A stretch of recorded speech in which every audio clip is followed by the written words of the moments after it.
दोस्तों आज मुझे इस बात की खुशी है कि जिस देश को ये गरीब देश कहते थे और ये कहते थे कि ये तो साधुओं का देश है, आज उस देश से इनको खतरा लगने लग गया है। कनाडा ने हाल ही के अंदर एक लिस्ट जारी की है, एक रिपोर्ट जारी की है। उसमें कनाडा के लिए जो खतरा बने हुए देश, उसके अंदर टॉप 5 देशों के अंदर भारत को शामिल किया है और ये कहा है कि भारत से हमको साइबर सिक्योरिटी को लेकर बहुत बड़ा खतरा है। इसीलिए हमने भारत को टॉप 5 कंट्रीज के लिस्ट में 5वें नंबर पर जो है हम लोगों ने रखा है।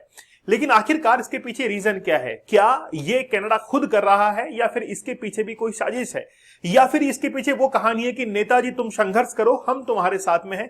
कहीं इसके पीछे वो कहानी तो नहीं है? हो सकता है कि कनाडा जो कदम उठाने के लिए जा रहा है उसके पीछे कहीं यूएसए का हाथ है। तो मुझे आप लोग कमेंट सेक्शन में जरूर बताइएगा कि हाँ सर आप ठीक कह रहे हैं, कहीं ना कहीं यूएसए का इसमें करा धरा है। जैसे आप बांग्लादेश के अंदर देख लीजिए कि यूएसए को जैसे ही मना किया गया कि हम एक आइलैंड नहीं देंगे, उसके बाद में यूएसए ने पूरी की पूरी सरकार को वहां पर बदल कर रख दिया। कनाडा के अंदर भी कुछ ऐसा ही होने को जा रहा है। हो सकता है कि अगले इलेक्शंस के अंदर कनाडा के अंदर जस्टिन ट्रूडियो जो है वो ना रहे, इनका चेहरा जो है वो बदल जाए। आप लोग को पता होगा G20 भारत के अंदर कंडक्ट करवाया गया था 10 सितंबर को। जैसे ही जस्टिन ट्रूडियो यहां पर उतरे थे, उन्होंने कई मीटिंग्स के अंदर शामिल होने से इनकार कर दिया था, वहां पर एब्सेंट थे। जब डिनर ऑर्गेनाइज करवाया गया वहां पर भी उनकी अनुपस्थिति थी और जिस समय इनको भारत छोड़कर वापस कनाडा के अंदर जाना था उस समय इनका प्लेन खराब हो गया था। इसीलिए तो हम लोग भारतीय देवी देवताओं के ऊपर बिलीव करते हैं। कनाडा के ये जो पीएम है, जैसे इनका प्लेन खराब होता है तो हमने ऑफर किया कि आप हमारे प्लेन से कनाडा पहुंच जाइए, लेकिन इन्होंने इनकार कर दिया कि हम भारत के प्लेन को यूज करके कनाडा के अंदर नहीं जाएंगे। उसके बाद में जैसे कनाडा पहुंचते हैं 18 सितंबर 2023 को इनकी तरफ से पहला स्टेटमेंट आता है कि भारत ने 18 जून 2022 को या 2023 को, सॉरी माफ कीजिएगा, भारत ने जस्टिन ट्रूडियो को, यानी कि जस्टिन ट्रूडियो ने यह कहा कि भारत के द्वारा एक कैनेडियन सिटीजन जिसका नाम है हरदीप सिंह निज्जर, उसकी हत्या करवाई है। और पहली बार इल्जाम जो है वो भारत के ऊपर लगा। भारत ने साफ तौर पर इनकार कर दिया कि हमने हरदीप सिंह निज्जर की हत्या नहीं करवाई है, हमारे द्वारा ऐसी कोई भी साजिश नहीं रची गई है। इसके पीछे पीछे दुम हिलाता हुआ फिर यूएसए आता है और यूएसए ये कहता है कि भारत के कुछ जासूस जो है वो यूएसए के अंदर पहुंचे हैं उस व्यक्ति को मारने के लिए जो कि 1.5 फुटिया है। लेकिन फिर भारत ने कहा कि यार आपके पास में सबूत क्या है? ऐसा कोई भी सबूत जो है आपके पास में नहीं है। जिन व्यक्तियों की आप बात कर रहे हैं वो कहीं ना कहीं पर भी भारत के साथ में कोई भी रिलेशन नहीं रखते हैं, कोई भी क्लू आपके पास में नहीं है।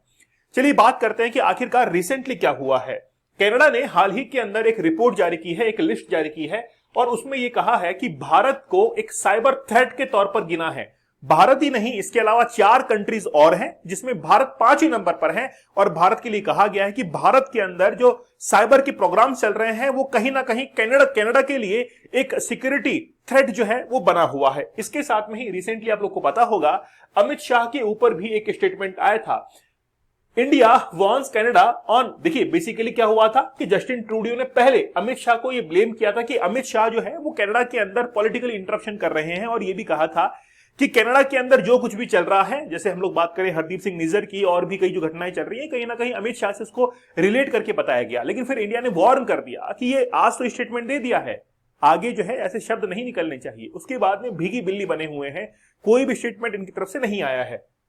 चलिए बात करेंगे विस्तार से, लेकिन उससे पहले आप हमारे इस लाइफ चेंजिंग कोर्स के साथ में जुड़िए।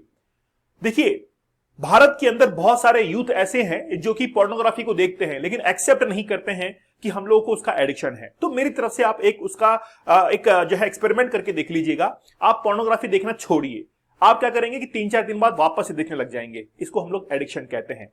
तो जब आपको डिजायर होती है तो आप वापस से देखने लग जाते हैं। आप सोचते हैं कि मैं बंद कर दूं, नहीं बंद कर पाते हैं। यही आपका एडिक्शन है। मैं चाहता हूं कि आप अपनी लाइफ को चेंज करो, आपकी लाइफ के अंदर जो डिस्ट्रक्शन आ चुका है उसको वापस से कंसंट्रेशन के अंदर कन्वर्ट करो, ताकि आप लोग की लाइफ जो है स्मूथ जाए। आप लोग हमारे 100 डेज के एडवांस जो कोर्स है उसके साथ में जरूर जुड़िएगा। 100 डेज का चैलेंज हम लोगों ने लिया है। डेली आप लोगों को लाइव सेशंस दिए जाते हैं और टेक्निक बताई जाती है। चैलेंज कूपन कोड यूज करके आप लोग इसके साथ में जरूर जुड़िएगा। जीके जीएस का एक बैच चल रहा है जिसमें हिस्ट्री, पॉलिटी, ज्योग्राफी तमाम सब्जेक्ट हम लोग कर रहे हैं। आप लोग इसके साथ में भी जुड़ सकते हैं। चलिए बात करते हैं। कनाडा का एक डिपार्टमेंट है जिसका नाम है कम्युनिकेशन सिक्योरिटी एस्टेब्लिशमेंट। उसने 30 अक्टूबर 2024 को एक रिपोर्ट जारी की। उसका जो हेडिंग था वो यही था, Canadian centre for cyber security release national cyber threat assessment 2025 and 26। इसके अंदर यह बताया गया कि आखिरकार कनाडा के लिए ऐसे कौन कौन से देश हैं जो कि कनाडा के लिए एक साइबर सिक्योरिटी को थ्रेट जो है वो कर रहे हैं। लेकिन कनाडा को आखिरकार प्रॉब्लम क्या है, कहां दिक्कत है? देखिए क्या हुआ है कि रिसेंटली कनाडा के अंदर बहुत सारे साइबर अटैक्स हुए हैं, लेकिन वो रेस्पॉन्सिबल मान रहा है चाइना को, रशिया को, इंडिया को, ईरान को, ऐसे कंट्रीज को, नॉर्थ कोरिया को। लेकिन अब देखिए रिसेंटली उसने कहा है कि the people's republic of China expansive and aggressive cyber program presents the most sophisticated and active state cyber threat to Canada. मतलब कनाडा चाइना के अंदर जो पीपल रिपब्लिक ऑफ चाइना है वहां पर कुछ ऐसे प्रोग्राम चल रहे हैं जो बहुत सोफिस्टिकेटेड है और साथ ही में वो कनाडा के जो साइबर प्रोग्राम्स है उनको थ्रेट करते हैं और कनाडा की कई सारी वेबसाइट जो है वो हैक कर ली जाती है। इसलिए चाइना जो है उसको भी यहां पे थ्रेट किया गया है। रशिया को भी नहीं छोड़ा है कि रशिया जो कि पूरे वर्ल्ड के अंदर साइबर के लिए जाना जाता है, उसको भी यहां पर जो है वो घसीट लिया है कि कहा कि वहां पर मॉस्को से जो है वो कनाडा के अंदर कई सारे अटैक जो है वो करवाए जाते हैं। ईरान को भी यहां पर जो है वो लाया गया है और साथ में रैनसमवेयर की भी बात की गई है कि ransomware is the top cyber crime threat facing Canada's critical infrastructure. तो रैनसमवेयर जो है वो कनाडा के क्रिटिकल इंफ्रास्ट्रक्चर को क्या कर रहा है, हिट कर रहा है। ऐसी इस रिपोर्ट के अंदर कई बातें जो है वो लिखी गई हैं। साथ ही के अंदर जब मैं इस रिपोर्ट को देख रहा था वहां पर कुछ जो है और भी बातें लिखी हुई थी। बाय नेमिंग इंडिया, मतलब इंडिया का नाम लेते हुए कहा गया कि इंडिया जो है वो टॉप साइबर थ्रेट्स है और इंडिया को उस लिस्ट के अंदर 5वें नंबर पर शामिल किया गया है। ठीक है ना। तो ये तमाम कंट्री जो है वो इसके अंदर शामिल है, इसके बारे में हम लोग देखेंगे। जब मैं इस रिपोर्ट को देख रहा था तो इसके अंदर लेबनान के बारे में भी लिखा हुआ था, क्राइसिस एंड लेबनान। मतलब कनाडा को चिंता है कि लेबनान के अंदर जो लोग मारे जा रहे हैं इजराइल के अटैक के बाद में, तो वो लोग जो है वो कहीं ना कहीं थ्रेट हो रहे हैं, उनको कहीं ना कहीं प्रॉब्लम है। तो लेबनान की चिंता किसको है, कनाडा को लग चुकी है। क्या लिख रहा है वो देखिएगा। The situation in Lebanon remains volatile and unpredictable, मतलब कोई भी वहां पे प्रेडिक्टेबल नहीं है, due to violent and intensify clashes between Israel and Hezbollah.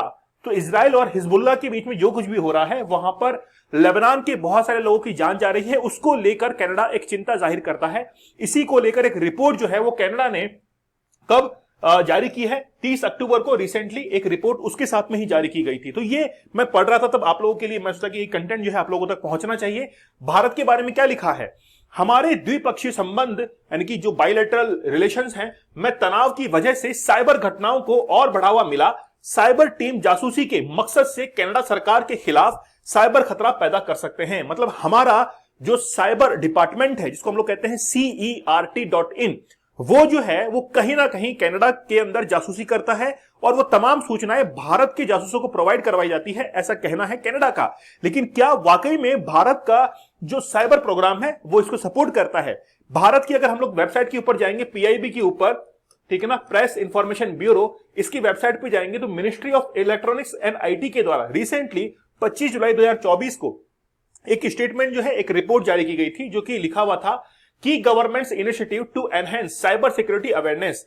तो भारत के अंदर जो डिजिटल अवेयरनेस को लेकर एक रिपोर्ट जो है जारी की गई और भारत के अंदर जो भी साइबर अटैक्स होते हैं उसको लेकर कहा गया कि आप किसी भी अनजाने लिंक पर क्लिक ना करें, उससे आपको जो है प्रॉब्लम हो सकती है, आपके बैंक अकाउंट से पैसा निकल सकता है। तमाम बातें इसके अंदर लिखी हुई थी और यह भी कहा गया कि भारत के अंदर 2021 के अंदर फिशिंग की जो इंसिडेंट है, जैसे इंटरनेट पर किसी का पीछा करना, उसको कहते हैं हम लोग फिशिंग करना, तो फिशिंग की 215 घटनाएं भारत के अंदर हुई 2021 में और वही बढ़ गई थी 1145 तक 2022 में और फिशिंग की घटनाएं 2023 के अंदर 401 तक पहुंच गई थी। मतलब पहले से बढ़ोतरी हुई है इंटरनेट पर किसी का पीछा करके उसको एक हिंसा के अंदर तब्दील करना।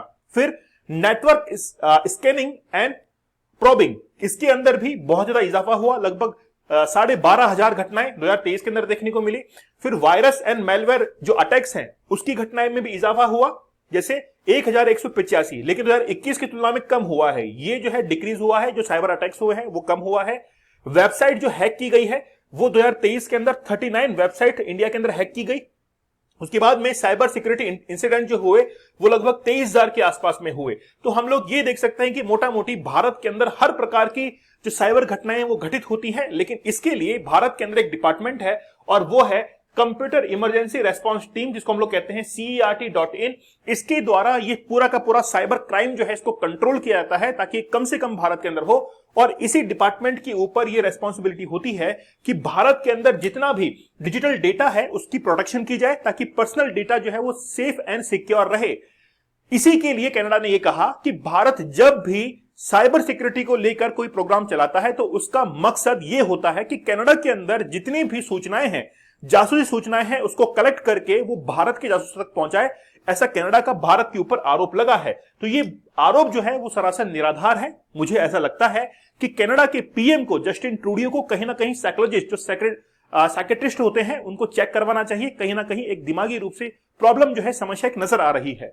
चाइना की अगर हम लोग बात करें तो चीनी साइबर ग्रुप ने कनाडाई फर्म और संस्थाओं से संवेदनशील जानकारियां चुराई हैं।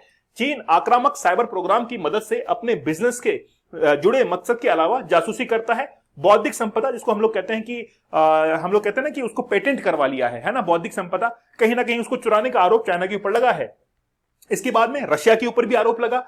नाटो मेंबर होने, यूक्रेन का समर्थन करने और आर्कटिक में कनाडा की मौजूदगी की वजह से रूस हमें निशाना बना सकता है, ऐसा रूस के लिए कहा गया। ईरान के लिए कहा गया कि उनके पास में एक आक्रामक साइबर प्रोग्राम है जिसका इस्तेमाल वह अपने विरोधियों को परेशान करने के लिए करता है। इजराइल के साथ टकराव का फायदा उठाते हुए ईरान ने अपने साइबर तंत्र को और भी जो है मजबूत कर लिया है। तुम्हारे पेट में क्यों दर्द हो रहा है भाई? हम लोग अगर भारत के जो नागरिक हैं उनके लिए साइबर सिक्योरिटी अवेलेबल करवा रहे हैं, दिक्कत तुम्हें क्यों हो रही है? आप अपने साइबर सिस्टम को मजबूत कर लीजिए। उत्तर कोरिया, नॉर्थ कोरिया की बात है, साइबर प्रोग्राम के जरिए उत्तर कोरिया अपने दो मकसदों को पूरा करता है। वह खुफिया जानकारी के अलावा क्रिप्टो करेंसी की चोरी कर आर्थिक फायदा भी उठाता है। खुद के घर में आग जल रही है लेकिन वो नजर नहीं आ रही है, दूसरों के घरों की आग नजर आ रही है। ये कहानी है कनाडा की। खैर कोई बात नहीं, जैसा करेगा वैसे भुगतेगा। आप लोग हमारे 100 डेज के चैलेंज के साथ में आप लोग यहां पर फोकस कीजिए, मस्त रहिए लाइफ के अंदर। लाइफ चेंजिंग कोर्स है, ऐसे कोर्स बहुत कम आते हैं। 100 एडवांस टेक्निक्स आप लोग को बता रहे हैं ताकि आप लोग पोर्नोग्राफी के एडिक्शन से बाहर निकल जाए। आप अगर लाइफ में कुछ करना चाहते हैं तो वाकई में आपको इस कोर्स के साथ में जरूर जुड़ना चाहिए। चैलेंज कूपन कोड आप लोग जरूर यूज कर लीजिएगा। चलिए मिलते हैं आप लोगों से, और वाकई मुझे बताइए कमेंट सेक्शन के अंदर कि क्या जस्टिन ट्रूडियो को डॉक्टर को चेक कराने की जरूरत है? बताइए कमेंट सेक्शन के अंदर आप लोग। मिलते हैं आप लोगों से अगले सेशन में, तब तक के लिए धन्यवाद, थैंक यू, जय हिंद।